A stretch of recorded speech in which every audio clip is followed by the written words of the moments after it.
1,000 feet and climbing. A brand new 737 takes off during an intense storm. They should be there by now. And then mysteriously falls from the sky over West Africa. Those who operate these type of aircraft, they have the same question: what happened? What happened in Cameroon? Investigators scour the crash site for clues. The ground over there. This was the toughest accident scene I've been on in my career. But look at this. When the investigators review the flight data, We're crashing! they discover there was an inexplicable fight for control in the cockpit. Left! Left! Left correction! Who flies like that?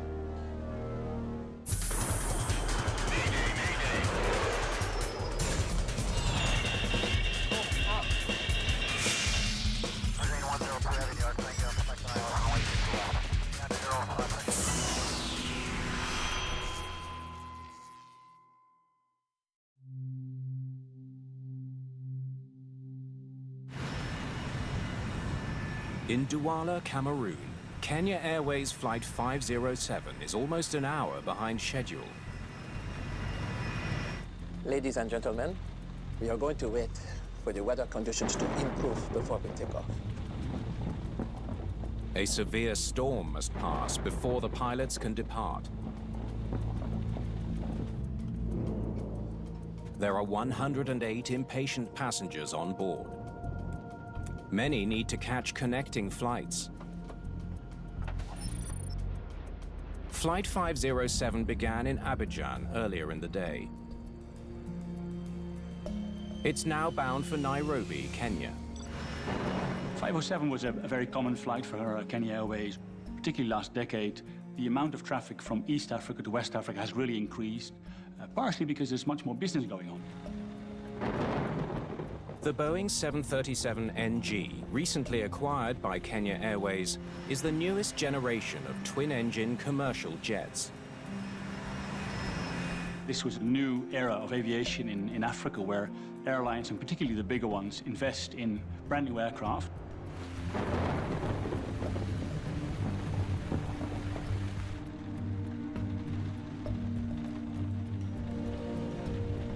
Captain Francis Wamwea is in command of tonight's flight. He's an experienced pilot with more than 8,000 hours in the cockpit. Andrew Kiuru is his first officer. The young pilot joined Kenya Airways a year ago. Let's see what this storm is doing. The pilots use the 737's onboard weather radar to monitor the storm. Looks like there might be a way around it. Now that the storm has moved off the end of the runway, Captain Wamwea believes he can fly past it. It's quite common that the weather may be a factor in delay in Africa because of its severity, so it's not in that respect a surprise for the operator to find this kind of weather at that time of the night. Tower, Kenya 507. Looks like there's a break in the weather. Requesting startup. Okay, 507. Startup approved. Startup checklist. Quickly, please. Generators on. A few minutes before midnight, Flight 507 is finally ready for takeoff. Okay. Request taxi clearance. Kenya 507 requesting taxi clearance. Taxi runway 12, Kenya 507. Taxi runway 12. Kenya 507.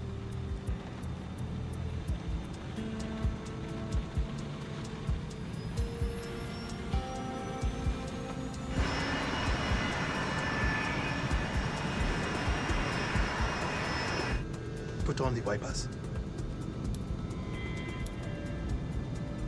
Right is clear. The crew taxis to the runway. There's one flight ahead of them, Royal Air Maroc Flight 287. Royal Air Maroc 287, in position.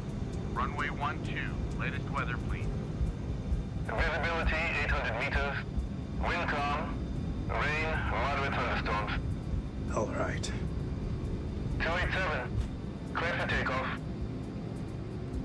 The Royal Air Maroc flight departs without incident.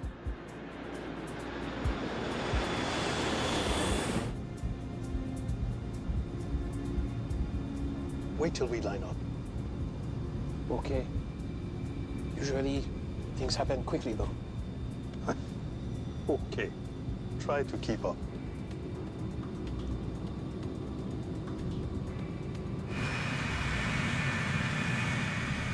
Captain Wamwea double-checks the storm's position Let's have a look. and confirms the route around the lingering storm cell. Tower, Kenya 507. After departure, we would like to maintain a heading Slightly left of runway, due to weather ahead. Right. Sorry, slightly right. Just after the aircraft took off, the plan was to make a small turn to the right to avoid the most active weather cells that they saw on the weather radar in front of them. approved. Okay. All done. Ladies and gentlemen, a kind reminder to ensure your seatbelts are well fastened for takeoff. Cabin crew to your seats.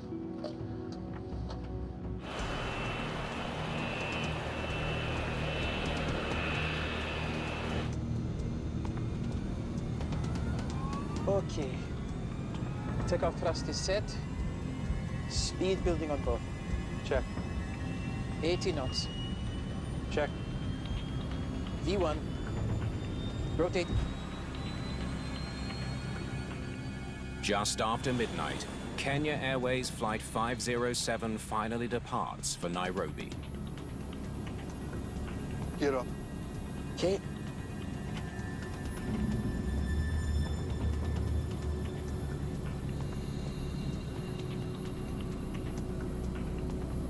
(1,000 feet and climbing). Heading select. Selected. Check. The 737 starts turning right to avoid the storm. N1. Okay, command. So, should I remain on this heading? Yep.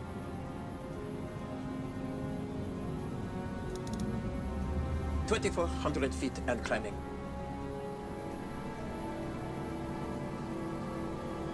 Now we're getting into it.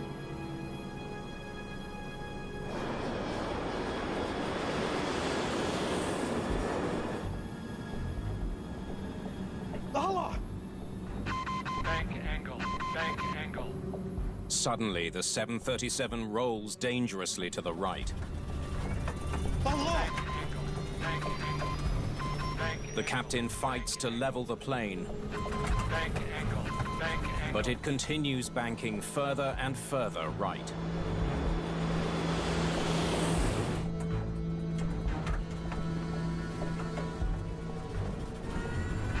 Bank angle, bank angle. Despite the pilot's efforts, they keep rolling.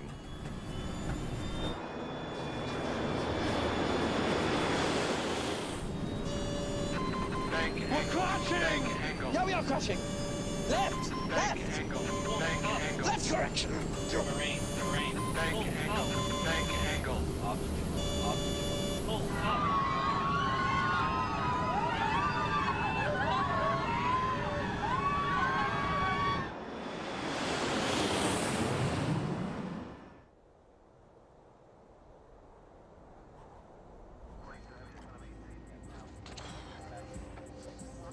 Five hours later, the controller in Douala is ending his shift.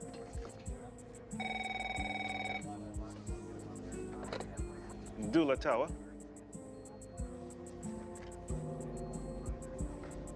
No reason I can think of. They should be there by now. Kenya Airways Flight 507 should have landed in Nairobi 45 minutes ago, but the plane has still not arrived. Sure. And no one even knows where to start looking for it. Kenya Airways Flight 507 was due in Nairobi at 6:15 a.m. local time. But it never arrived. By morning, news of the missing 737 has spread.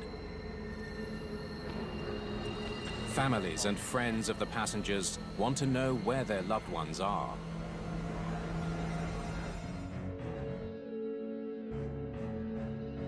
Engelbert Zawa Etundi worked for Cameroon's Civil Aviation Authority. When I first heard that an aircraft was missing, I immediately thought we were going to have a catastrophe on our hands.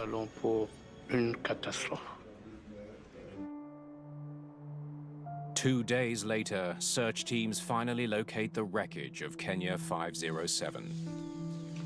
It's 3.5 miles southeast of Douala Airport.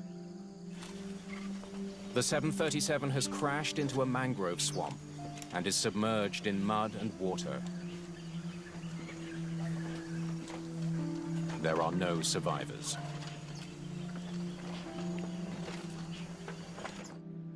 As a nation, we are united in grief with the It's a tragic turn of events. Victims' friends and family are demanding answers from the Cameroonian government. But the government has a problem. Cameroon did not have an agency in charge of air accident investigations.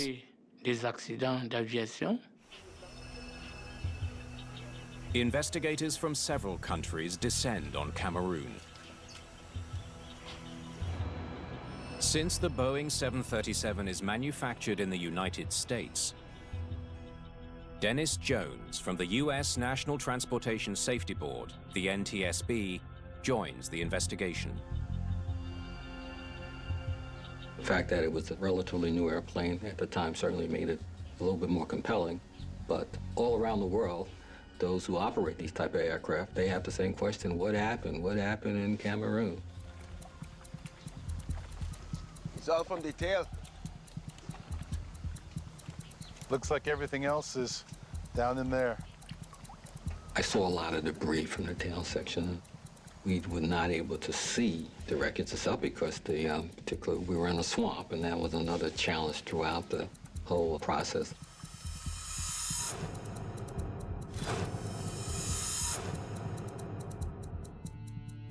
A technical advisor for Boeing, Mark Smith, also joins the team of investigators.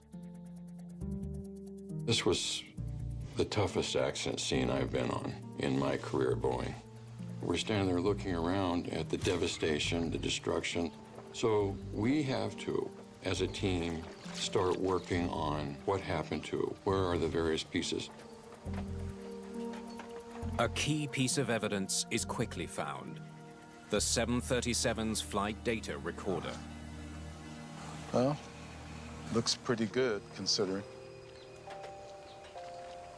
The FDR is sent to Canada's Transportation Safety Board to be downloaded.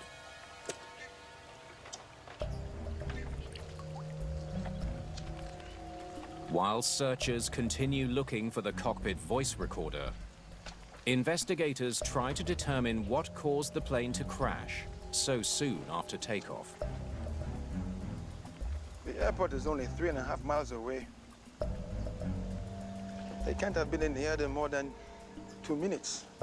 We really didn't have a clue. You're looking for explanations. We were able to start doing a lot of on-scene examination, documentation, and trying to get an idea how it impacted the ground.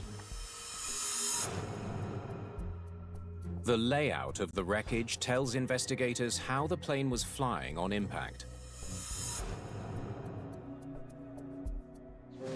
Completely obliterated. So I haven't found the most of it. Looks like it came in hard and fast. When you have a high-speed impact like that at a nosedive attitude, you usually get extensive fragmentation of aircraft.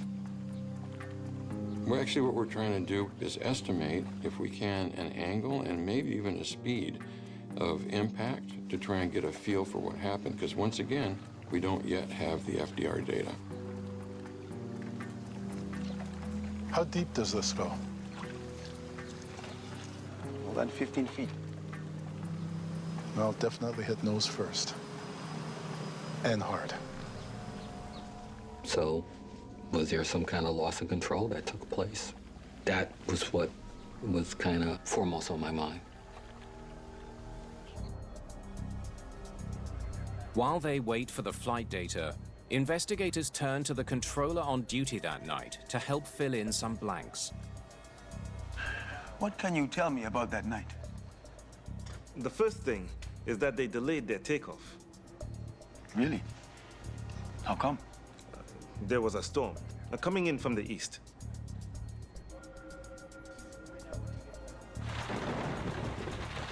Tower 507. You're going to wait for the storm to pass. Canceling startup.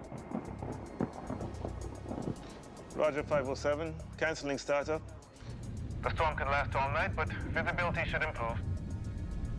The airplane was on the tarmac, loaded, ready to go, waiting for the weather to clear, and then they would take off.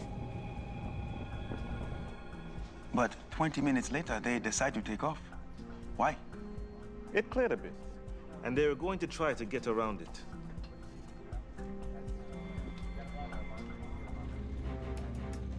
Tower, Kenya 507. Looks like there's a break in the weather. Requesting startup. Okay, 507. Startup approved. The controller explains how the crew planned to fly to the right of the storm. Is it possible the crew misjudged the storm's size and strength? NTSB investigator Bill Bramble also joins the team. They had a cell 8 miles off the end of the runway, so the crew was using their own radar to decide how to maneuver around the cell. Here's a meteorological report from that night. Thunderstorm and rain over the airport with winds gusting up to 20 knots. But it was starting to clear. Investigators wonder if the wind and rain were still severe enough to bring down a 737. He asked permission from the controller to go around the storm. Pretty right. Maybe the storm was worse than he thought. There was a weather delay for several flights. KQ 507 was one of 4 flights that were delayed on the ground for about an hour. Investigators need to speak to other pilots who took off from Douala that night. How intense was the storm once they were in the air? I will speak to one of the pilots tomorrow.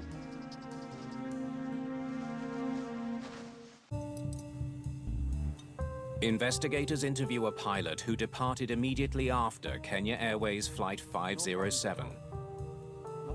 They need to find out if he had any difficulty avoiding the storm. The flight crews solely depended on their own onboard systems to understand what they were getting into. There was no assistance from the ATC. So, no problems at all? Not even mild turbulence? He said the weather was smooth after they took off. They did the same thing, too. They took off and turned to the right, too, to circumnavigate the weather. Okay. Thank you for your time. Investigators conclude the pilots could have maneuvered around the storm on their flight path. Set. With weather ruled out, the team wonders if there was a mechanical issue with the brand new 737. This was important because it was the first for the 800 series, and if there's an accident and it's not immediately understood what the problem is, it's really important to get to the bottom of it. Technicians in Canada have been able to extract the FDR data. Let's see what we've got. They read the data out. Altitude, airspeed, bank angle, pitch attitude, those sorts of things. Once you plot those out, you can start seeing what occurred. Any malfunction warnings during the flight would provide an important clue. There might have been some kind of mechanical issue that might have popped up. No warnings. they find no signs of any system failure. The data showed us the airplane was behaving as we would expect it to. It was a perfectly airworthy aircraft. There's no question about it. As the team continues looking through the data, but look at this. They discover that just over a minute into the flight, a different kind of alert did go off.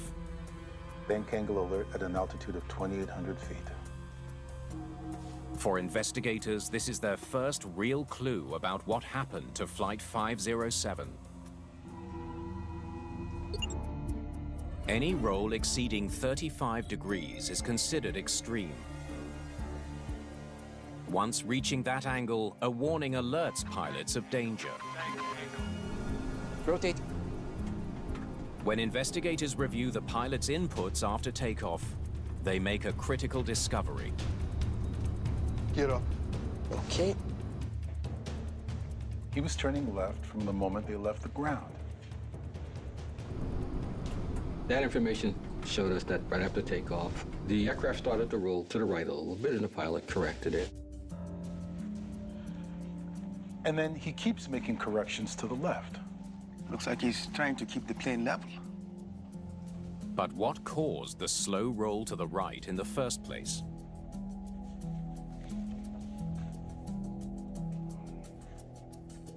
Bingo. It's the way the flaps are rigged. Give it a slight right roll. The aircraft had a tendency to roll to the right. The flaps increase a plane's lift at slower speeds. On this particular airplane, the left flap provided slightly more lift than the right one. It's similar to driving down the freeway in your car and just letting go of the wheel. If I was to do that, then it'll start to drift off one way or another. That's the way the airplane was slowly and naturally banking it. This discovery explains why the captain kept his control column turned to the left immediately after takeoff. Well, that's weird. But it doesn't explain an even more puzzling element of the flight data. Look at this. The captain's control wheel inputs seem to stop. It's like he just let go of it. 6 degrees right, he does nothing. 11 degrees. 15 degrees, 20 degrees, 30 degrees, and still nothing. As the plane's bank angle approached 35 degrees, neither pilot took action to stop the increasingly dangerous roll. Bank angle, bank angle. Until the bank angle warning sounded. Bank angle. And then he does this. Right, left, right again, left again.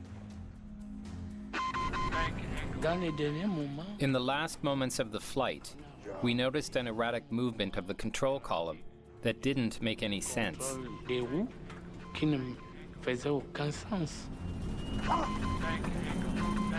For 16 seconds after the bank angle warning, the aircraft continued its dangerous roll. The airplane just continues to roll right up to 110 degrees of bank. The crew didn't recover it before impact. The data paints a baffling picture of the 1.5-minute flight.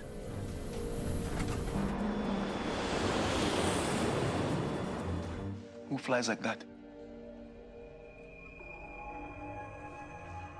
And that was puzzling to us. So it really highlighted that we need more information, need more data. And that data is the CVR. The CVR is what tells us the conversation, what might they have been looking at. But after weeks of searching the crash site, there's still no sign of the cockpit voice recorder.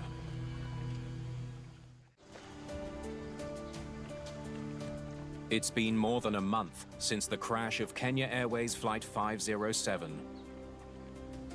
And the cockpit voice recorder has still not been found. Over there. We spent days scouring the site, up track, down track, everywhere, looking for the CVR, trying to find it. The team now uses a tracking device to scan the swamp for a signal from the box.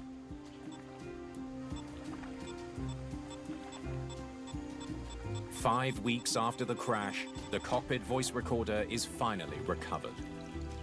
That was a very, very exciting time for everyone involved with the recovery, as well as the investigation group itself for having that information.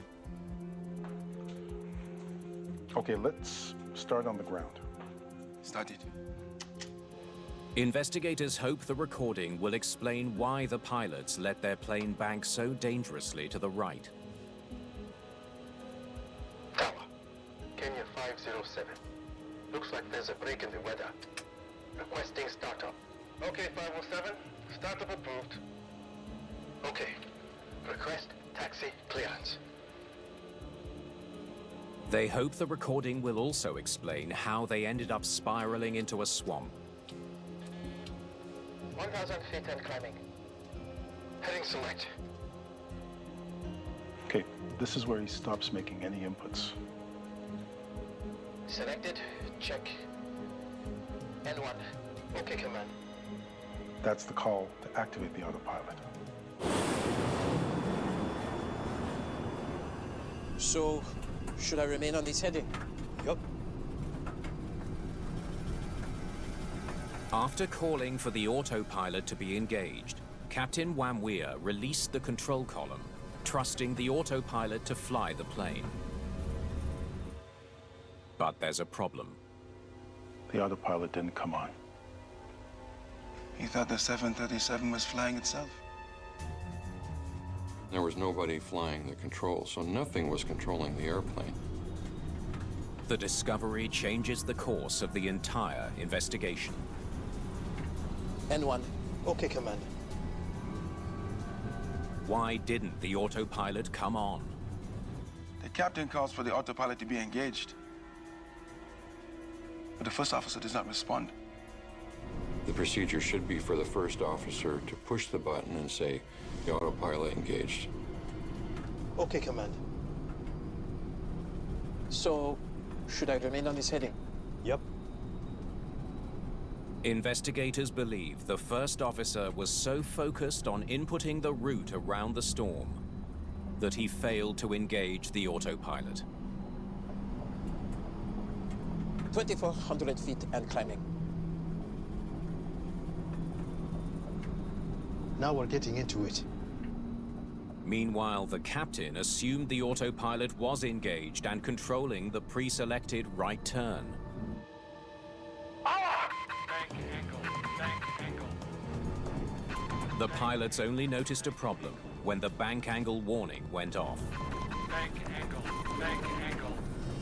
It's pretty clear the captain expected the autopilot to be engaged, and it didn't get engaged. And then neither crew member picked up the fact that it wasn't engaged. We're crashing! Yeah, we are crashing! Left! Left! Left correction!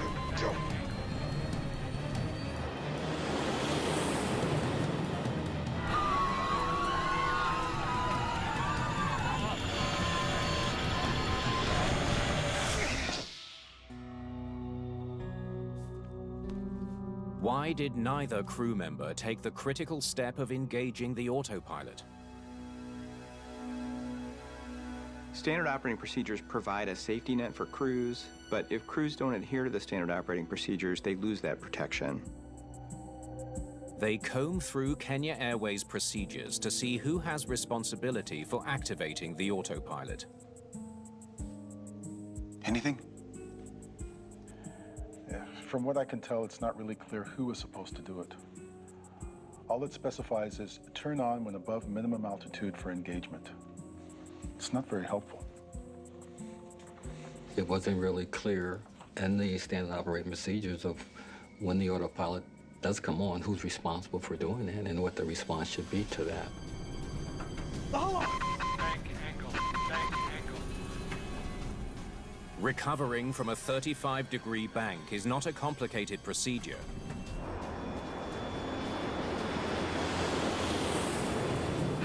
Bank angle. The bank angle warning is designed to give pilots enough time to react. But for some reason, this crew wasn't able to do that. The team digs into their records. This is what we have on one way. Lots of experience. 16 years as a pilot, most of those on the 737. Let's see what this Storm is doing. The captain had been a flight attendant for Kenya Airways years and years ago, and then went to flight school and got his ratings and transitioned into the role of pilot. Wait. Look at this. But the captain's training records reveal serious shortcomings. Inadequate knowledge of systems and procedures, insufficient flight discipline, poor cockpit scans. Below standard. Yikes. Get up. Okay. We discovered the captain had a history of training difficulties and lack of systems knowledge for autoflight systems and so forth. So he had some red flags in his history. The first officer's report isn't any better. Failed to monitor autopilot when engaged. V1. Rotate. The first officer was young and fairly inexperienced. He only had a little over 800 hours of flight time, and he had some training feedback that involved things like you need to be more proactive about calling out deviations and so forth. Not an A-level crew.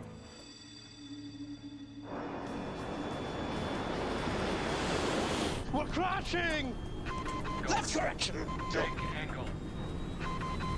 Did a lack of skills in the cockpit doom the 108 passengers on board the flight?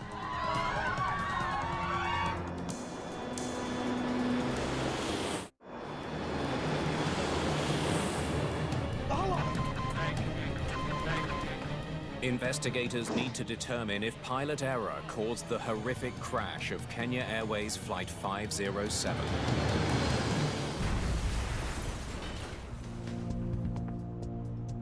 Okay, Allah. He's definitely surprised.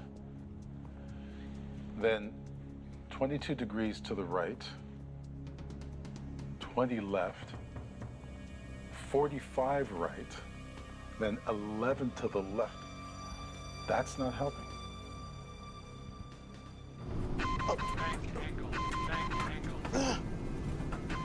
When the bank warning came on and the aircraft was in a right roll, the first response was the captain turned it further to the right, and which aggravated the situation. Now the bank angle is approaching 50 degrees.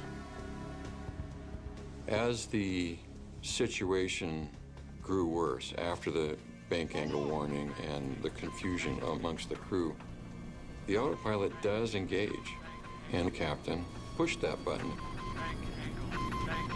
The team discovers that when the captain finally realized the autopilot was not engaged, he activated it.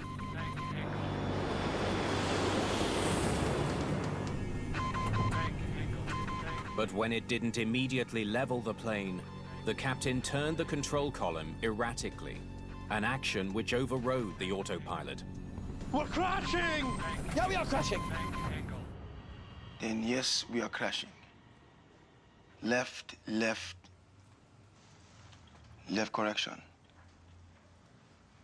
So now one's trying to turn left while the other turns to the right. They're fighting each other's inputs. Left! Left! Left correction! Bank angle. Bank angle.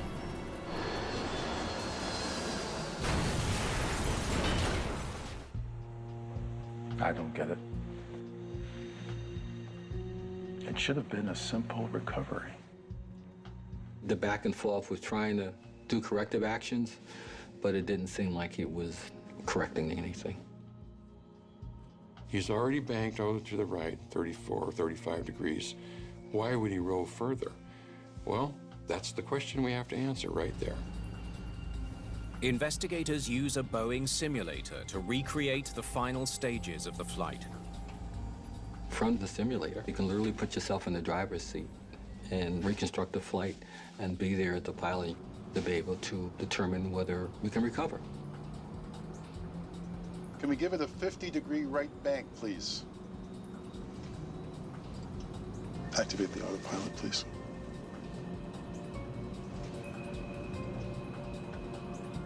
Exactly what it's supposed to do. The roll is slowing. And the inputs we discussed. Right, left, right. Jeez. There goes the autopilot. Bank angle's increasing again. Bank angle, bank angle. The simulation shows that if the captain had given the autopilot enough time to take control, the 737 would have returned to a relatively safe bank angle. But his erratic inputs prevented that from happening. If only he'd done nothing. It was determined that recovery was still an option just a few seconds before impact, really. Investigators are puzzled. Why wasn't the experienced captain able to execute such a straightforward recovery? Was there something here that we were missing in the investigation that may have confused the crew? So we started looking harder at the possibility of spatial disorientation. From the simulator? Yeah. Just darkness outside. No reference at all. It was a completely black view out the windshield. If you look up out the windshield, you have no ground reference that could immediately have helped you straighten the airplane out.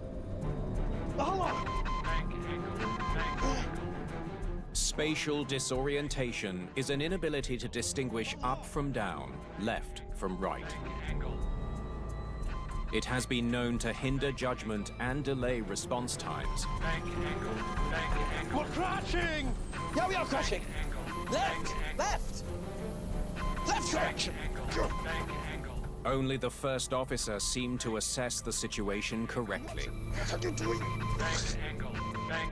First thing he says is, yeah, we are crashing. It took him 10 seconds to speak up.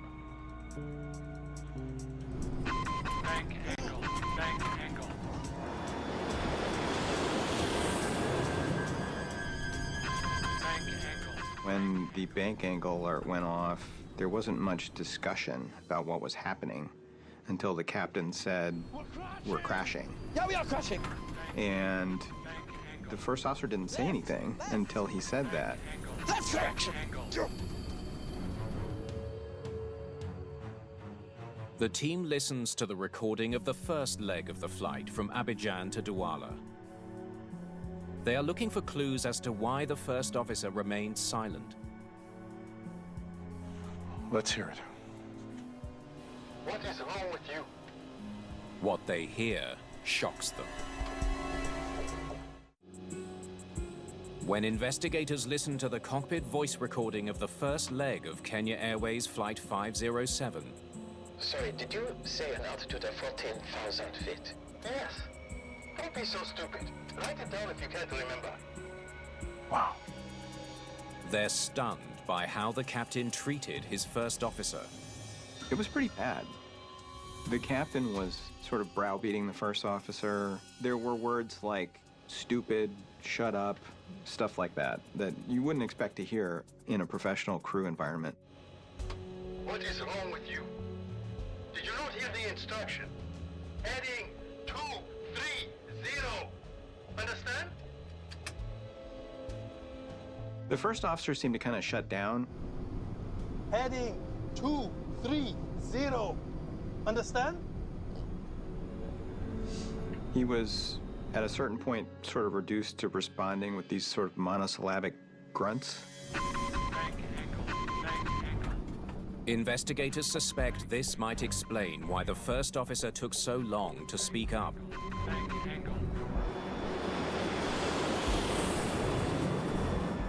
The captain's behavior toward the first officer on the first flight likely caused him to adopt sort of a passive role.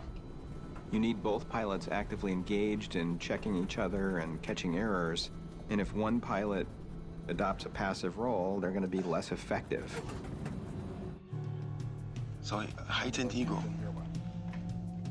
Captain Wamwia's treatment of his first officer leads investigators to examine his professional history more closely. Can you tell me more information?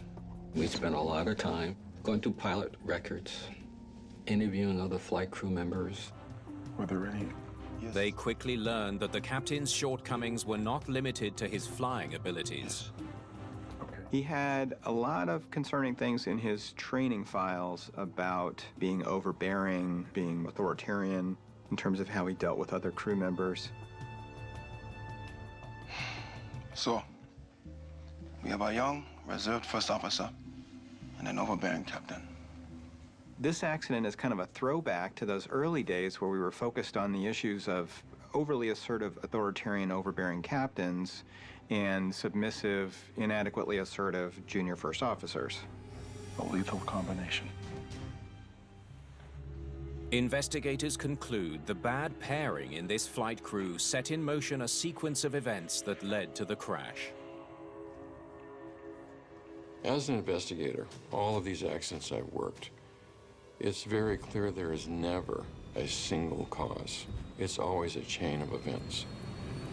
So, should I remain on this heading? Yup. A deadly combination of poor pilot performance and spatial disorientation contributed to the accident. All the risk factors were present. There was distraction, there was reduced outside visibility, and there was confusion. But in the end, investigators conclude that one major mistake triggered the entire tragedy. N1. Okay, Commander. So, should I remain on this heading? Yep.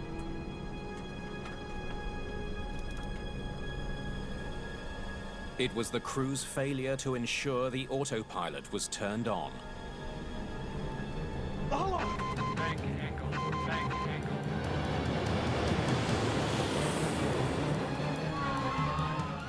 That ultimately led to the death of 114 people.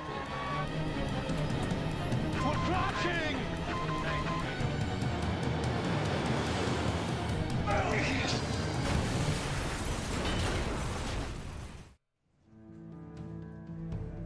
In the aftermath of Flight 507's crash, Cameroon's Commission of Inquiry makes a series of recommendations, including the regular update of safety manuals related to cockpit procedure and crew responsibility. They made changes to the standard operating procedures about who's responsible for engaging the autopilot, and that was very key. And improved pilot training with a focus on upset recovery.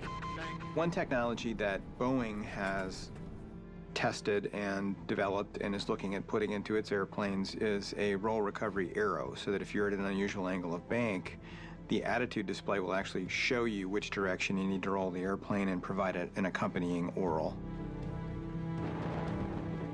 In the end, you have to look at training, crew makeup, all adding into all the links of chain, the chain that caused this to happen this night. Let's see what this storm is doing. And those who are not familiar with accident investigation think that all the answers are at the crash site. It's rarely at the crash site. And that's exactly what happened. Rotate.